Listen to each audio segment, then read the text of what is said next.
Eu acho necessário abrir esse pós-jogo aqui falando o seguinte. O que o Fluminense fez aqui foi muito errado. Muito errado, tá? Se bater em de menor. que ainda tá órfão ainda, porque o pai tá passeando na Grécia. Tá abrindo empresa na Ilhas Caimã e tal. O filho tá aqui, ó. A Deus dará. E aí o Fluminense ainda batendo nesse... Enfim. 1x0 é muito bom ter vencido o Botafogo. 2x0, vocês meio que é 1x0, né? Tô ignorando um gol tão importante como o do Lima. 2x0 pro Fluminense, é bom demais ter voltado a vencer. Essencial, obviamente tirando a brincadeira do início. Essa aqui é a análise Fluminense 2, Botafogo 0. E tirando a brincadeira do início, o Botafogo fez por merecer essa sequência de 9 jogos. O problema é que a gente também estava fazendo por merecer. Acho que antes da gente falar do jogo de hoje, a gente tem que relembrar a sequência. Em todos esses 9 jogos, eram 8 derrotas, um empate, depois 8 derrotas. É a primeira vez que o Fluminense abre o placar contra o Botafogo. Você tem noção disso?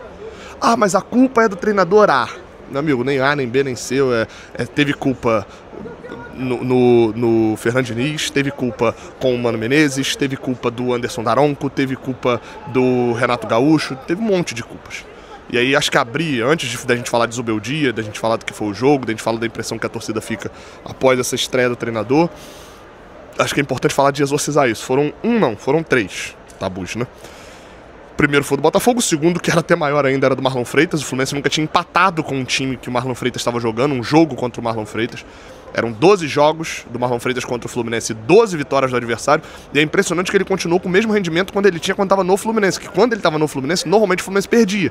E aí ele no outro time, o Fluminense continuou perdendo. Quebramos esse tabu também. E o tabu do Soteldo. Mas aí quando a gente fala do Soteldo, a gente começa a falar do jogo. O Fluminense vence por 2x0 com um resultado que não foi construído desde o primeiro minuto. Foi construído desde o último minuto de Fluminense e Lanús. Quando o Fluminense é eliminado, o Renato pede o cargo, vem o Zubeldia, teve 2 dias de trabalho. Obviamente que ele ia manter boa parte do time. Eu vi uma galera falando assim, olha aí a escalação, a mesma coisa do Renato. Eu olho pro time titular do Fluminense e eu penso em jogadores que são unanimidade, tá? Unanimidade. O Fábio é unanimidade, o Samuel Xavier é unanimidade, o Thiago Silva é unanimidade, o René é unanimidade. Aí você pode falar, o René não tá jogando tão bem, mas o Fuentes, né? Enfim, então o René é unanimidade. Martinelli e Hércules são unanimidade. Não nem botar uma Costa, não. Porque ainda vai ter gente que vai preferir jogar com 3 volantes. Antes do jogo pensava isso. Mas o Canóbio e o Serna eram unanimidade. Você tinha ali Freitas, que vai ter um ou outro que preferiu o Ignacio. O Acosta, que vai ter um ou outro que preferia um outro volante, um Lescano, alguma coisa. E o Germancano não era unanimidade antes do jogo, porque eu ia ter gente que ia falar que era o John Kennedy, não era pra botar ninguém, porque tava desacreditado. Então assim, não tinha porque ele mudar muito esse time. A parte da unanimidade é isso. Talvez o problema era na construção do elenco, nas substituições. Dentro de campo a gente viu um pouco de atitude diferente, não foi tão diferente assim. O trabalho do Renato, eu mesmo não era a favor de uma demissão do Renato. Não que ela não fosse melhorar o Fluminense, eu não pudesse melhorar o Fluminense. Mas o ponto central, acho que o trabalho não era de todo ruim, tinha problemas, obviamente. E acho que o Zubeldia fez certo em corrigir alguns problemas. Um time que tinha uma transição muito lenta, um time que contra-atacava muito pouco, marcava pouco no campo adversário. O dia que o Fluminense marcou no campo adversário e fez uma marcação individual, foi contra o Bahia, o Renato exaltou isso 30 vezes na coletiva.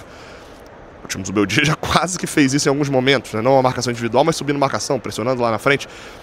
E a gente começou... Pode passar. Valeu. Hoje é no amor. Valeu. Ah, o Fio tá feliz do lado de lá. Isso. Você pode ter certeza. Mas, cara, assim, a vitória, ela começa com um pouquinho de sorte também. Aí não adianta. O Renato tem sorte, o Diniz tem sorte, o Marcão tem sorte. Treinadores também andam com sorte. O problema é o dia que eles não têm a sorte, o que eles fazem. E hoje, por exemplo, o Fluminense teve a sorte. Então a gente não conversa sobre isso, sobre o Zubeldia ainda. Gabriel, tu falando de sorte? Os caras tiveram 3 chances ali. Vamos lá. Que chutaço bizarro, por sinal, né? Do Newton. A bola explode no travessão. Teve essa. Uma bola do... Teve uma bola... A bola passa pela grande área, vem, roda... Ah, tá. Teve uma bola cruzada pelo meio da área do Cris Ramos. Toque para trás, o Savarino chega chutando na linha da pequena área, o Freitas salva. E tinha tido um outro lançamento pela esquerda também, que o René acabou demorando a recompor. Aí o Thiago Silva saiu no Cris Ramos raspou, o Freitas saiu no Cris Ramos raspou de cabeça, o Vitinho tava cara a cara com o Fábio salvou. Óbvio que no caso do Fábio e do Freitas foi competência, no caso do chute no travessão foi sorte, mas tem que ter um pouquinho. Agora, o que você faz quando você tem essa sorte? Segura o resultado? Não, você parte para cima para tentar vencer o jogo. O Fluminense criou no primeiro tempo, não foi um mau primeiro tempo do Fluminense. E óbvio que o gol deixa tudo um pouco maior, né? O gol, quem viu a coletiva do Zubeldia no sábado, viu e ouve o meu vídeo aqui, que foi a resposta dele que eu destaquei, viu ele falando sobre como o camisa 10 pode ser, como o camisa 10 pode fazer, e etc. E é isso. Ele fala de um camisa 10. Coloca, por exemplo, ali, o Lúcio Acosta, revê o lance do gol. Ele fala do cara que vai costurando, né, carregando a bola. E o Lúcio Acosta fez exatamente isso, foi tabelando e avançando com a bola, tabelando e avançando com a bola. Até o momento em que estava dentro da grande área, eu acho até que ele faz a escolha errada. Acho que ele era para dar no Canoba, ele dá no Germancano, bate e rebate, o Cano faz o gol. E aí, assim, vocês vão se lembrar aqui, porque eu sei que vocês assistem direto, quando eu falava do Everaldo, eu falava assim, cara, o Everaldo, por várias vezes, o Everaldo não faz um jogo ruim. Não é um jogo ruim do Fluminense, do Everaldo. Ele faz um pivô bom, ele domina, ele não perde muito a bola, ele briga, ele marca bem a saída de bola. Só que o que resolve vida de centroavante é gol. Se o centroavante estiver fazendo gol, ele pode não fazer nada disso que eu falei, que tá tudo bem pra ele. Agora, se o centroavante não estiver fazendo gol, ele pode fazer isso tudo que eu falei, que não vai adiantar. E o Everaldo tava nessa cena, o Everaldo não fazia gol há um bom tempo, e apesar de ser o cara que tinha ali a marcação, o pivô e etc, ele começa a se tornar um atacante irritante pra torcida, porque na hora da finalização ele não guarda. E o centroavante é pra fazer gol. O combustível do centroavante, o salário do centroavante, vem dos gols. E o Germancano sabe fazer gol. E aí assim, mas são 20 gols na temporada, é espetacular. Não é a melhor temporada dele. Ele tem 4 temporadas no Fluminense, essa é a terceira melhor, pra você ter noção. O vice-artilheiro do Brasil no ano tá fazendo sua terceira melhor temporada no Fluminense. E a gente tá no final de setembro. Mas ele fez gols no Campeonato Carioca. Beleza, e o Verratti jogou contra quem? As partidas do Verratti todos os gols dele foram marcados na Libertadores, no Super Mundial, fez gol contra a Internacional, fez gol contra o Barcelona. Aquele gol do Verratti contra o Real Madrid é histórico. Não, gente, o Verratti também faz gol sim. Só que vocês esquecem que o Germancano fez gol contra a Internacional também, que eu citei. O Germancano tem gol em clássico. O Germancano é importante pro Fluminense e fez uma coisa muito importante nesse jogo, que foi aquela cabeçada pro gol. No segundo tempo, os dois times não mexeram, e aí acho que no segundo tempo, acho que são 2 destaques pra gente fechar aqui a análise. Primeiro destaque, o quanto é pobre o Botafogo. Eu não tô falando aqui de dinheiro, tá? Não estou falando aqui de dinheiro. O quanto é pobre esse time do Botafogo é uma loucura. O David Ancelotti, o Ancelotti Júnior, né? Meu amigo, a jogada dele era a bola no Cuiabano pela esquerda, pra ver se o Cuiabano conseguia arrumar alguma coisa, e quase arrumou em um lance ou outro. Mas assim, não conseguiu criar nada, foi bola na área pro Arthur Cabral, e aí trocou, e aí assim, nada. Impressionante, cara, fiquei impressionado. Por outro lado, o outro destaque que eu acho que a gente deve fazer, e eles trocaram os 3 atacantes, trocaram meio. Outro destaque que eu acho que a gente pode fazer é...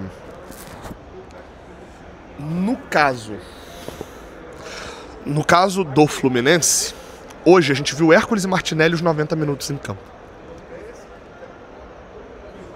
O Lessa fez até uma brincadeira, falou, cara, estou surpreso com como o Martinelli, como o Hércules está em pé até agora. Porque no jogo passado, você vê, terça-feira ele não aguentava ficar em pé às 10 e pouca da noite. E agora, jogou os 90 minutos. Óbvio que cansou no final, assim como o Serna cansou, o Canóbio cansou também. Óbvio que não foi a partida perfeita do Fluminense. As mexidas do Zubeldia, inclusive, elas entram um pouco para a categoria do Fluminense. A gente observar um pouco das mexidas dele. Não dá pra gente querer exigir que o Zubeldia já tenha as definições que a gente tem como torcedor. Primeiro porque ele é o técnico, e segundo porque ele precisa ver os caras jogando. Ele precisa botar o Soteldo em campo, e ele botou hoje, na frente do Keno, ele precisa botar o Soteldo em campo pra ele ver, virar pro Soteldo e falar, você tá no banco porque você tá jogando mal. Porque ele não viu, ele não tava aqui, ele não treinou. Não fica esse senso de injustiça. Ele botou o Everaldo pra poder marcar quando o Fluminense começou a perder poder de marcação. O Botafogo começava a ficar com a bola muito mais tranquilo. E aí numa dessa, a sorte vira azar e sai um gol. Bota o Everaldo que ia correr mais pra poder marcar aquilo tudo que eu falei. Acabou não tendo a chance do gol, num contra-ataque que teve, ele já tava chapelando o Cuiabano. O Cuiabano foi bem na marcação. Do outro lado, colocou ele também, reforçou o meio de campo, bota o Lima no lugar do Lúcio Acosta. Você não tem o Ganso, nem era mais jogo pro Ganso, você precisava de alguém que tivesse explosão, que soubesse cobrir marcação, 1 contra 1 ali de desarme, e que quando tivesse uma chance poderia finalizar bem, bota o Lima no lugar de um Lúcio cansado, mas que correu bastante para marcar. Ele foi mexendo, não entendi muito tirar o Canóbio pro Soteldo. O Botafogo atacava mais do lado esquerdo, ele botou o Soteldo do lado direito para poder marcar. Não acho que funcionou bem. O Soteldo Não foi uma partida ruim do Soteldo, não acho que dá pra criticar muito isso, mas o Soteldo mais errou do que acertou no jogo. Enfim, acho que vai acabar tendo outras chances. Mas acho que no fim, troca do Ignacio pelo Thiago Silva ali foi muito mais visto pelo cansaço. As mexidas do Zubeldia resultaram no segundo gol. O Martinelli ficou em campo, fez uma grande jogada, como ele faz por várias vezes, e não fazia porque não jogava 90 minutos com o Renato. E claramente estava insatisfeito com isso também. Faz o giro bonito, dá o passe e o Lima. O Lima não foi o Lima, né? Porque o Lima, por várias vezes, ele soltaria uma pancada de perna direita. Aí o Lima dá um cortezinho pra guardar no canto. 2-0 tão lindo quanto ver a cara de otário do Pedro Certeza nas redes sociais. 2-0. É muito bom voltar a vencer. Vai ter, claro, o vídeo aqui reagindo à coletiva do Prof. Zuzuba, do Zubeldia. Muito bom essa confiança inicial já pro treinador. Não tem crítica, não tem nada. Começa ganhando e vai tomando suas decisões. Agora entender o que ele pensou do jogo e já pensar, porque quarta-feira tem jogo contra o Sport. Terça de manhã cedo estou partindo lá para Recife para poder fazer a transmissão de Sport Fluminense. O Sport perdeu, tá desanimado no C4, não consegue engatar uma reação para tentar escapar, tá na lanterna. É hora da gente começar a subir no Brasileirão, porque é o que resta pra gente agora até chegar à semifinal da Copa do Brasil. A gente tem que classificar pra Libertadores via Brasileirão. Tamo junto, até a próxima. Valeu! E ó, tem botafoguense ainda aqui no estádio, cara. Imagina que tristeza essa vida, cara. Não vou conseguir dar zoom não, mas aquela galerinha lá, ó, é botafoguense ainda. Que tristeza.